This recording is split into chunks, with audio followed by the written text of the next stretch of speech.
عليكم أصدقائنا، كيفكم؟ شو أخباركم؟ إن شاء الله تكونوا بألف خير. طبعا اليوم رجعنا لكم في حلقة جديدة من برنامج رمضانيات صافي.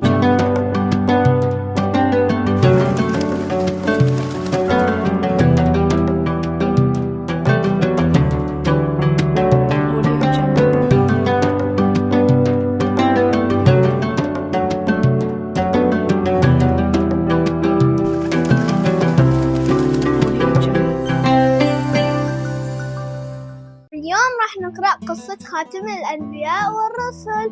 مين هو؟ صح، النبي محمد صلى الله عليه وسلم. نبدأ. حبيت أذكركم متابعينا بأنه اللي ما شاف الفيديوين اللي قبل السيدة خديجة ورجاحة عقل الرسول صلى الله عليه وسلم يروح يشوفهم. ويلا الحين راح نبدأ قصة الرسول محمد صلى الله عليه وسلم.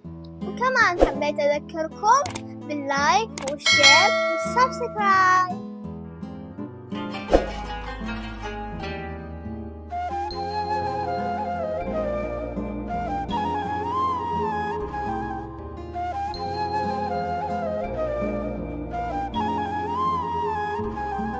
يعود نسب محمد صلى الله عليه وسلم إلى قبيلة قريش، أكبر وأشرف قبائل العرب. أبوه عبد الله بن عبد المطلب وأمه آمنة بنت وهب. مات أبوه عبد الله شابا، فولد محمدا يتيم الأب، وتولى كفالته جده عبد المطلب.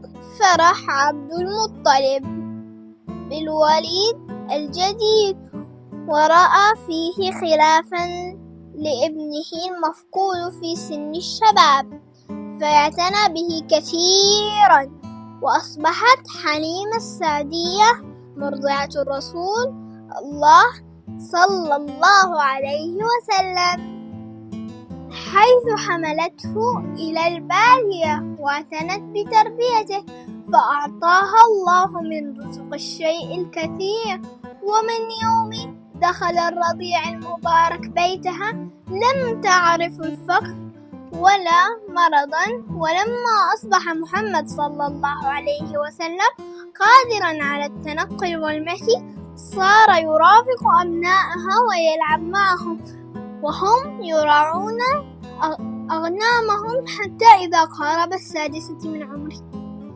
أرجعته إلى أمه المتشوقة إليه. وفي زيارة قام بها محمد صلى الله عليه وسلم وأمه إلى قبر أبيه عند أخواله، فاجأ الموت أمه، فأصبح محمد صلى الله عليه وسلم يتيم الأب والأم.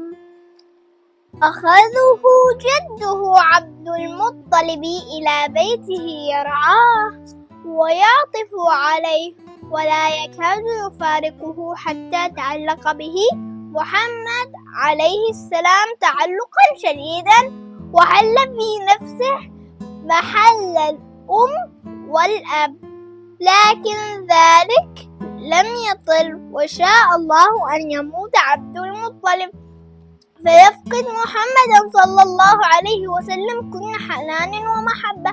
انتقل محمد صلى الله عليه وسلم إلى بيت عمه أبي طالب، فواصل أبو طالب تربيته، وأخذ يدربه على التجارة والسفر وقطع الصحاري بين مكة والشام. محمد التجارة، وأصبح قادر على مباشرتها وحده، واشتهر بين التجار بالثقة والأمانة والخبرة والمقدرة وحسن التصرف.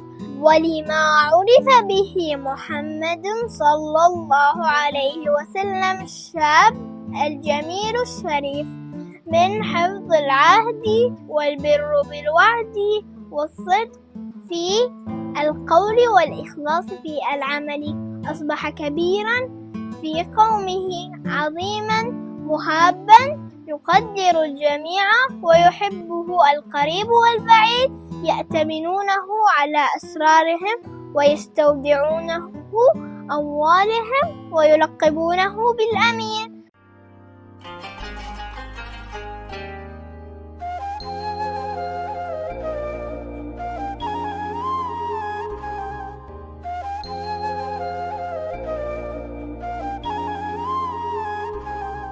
سؤال فقرتنا اليوم: من كفل النبي محمد صلى الله عليه وسلم بعد وفاة أمه؟ وانتظر إجابتكم في الكومنت تحت هذا الفيديو. خلصنا حلقتنا اليوم من برنامج رمضانيات صافي. أتمنى أنها تعجبكم قصتنا اليوم، واكتبوا لي في التعليقات أي نبي تبغون نتحدث عن قصته ونسألكم فيه. ولا تنسوا بعد اللايك والشير والسبسكرايب. باي.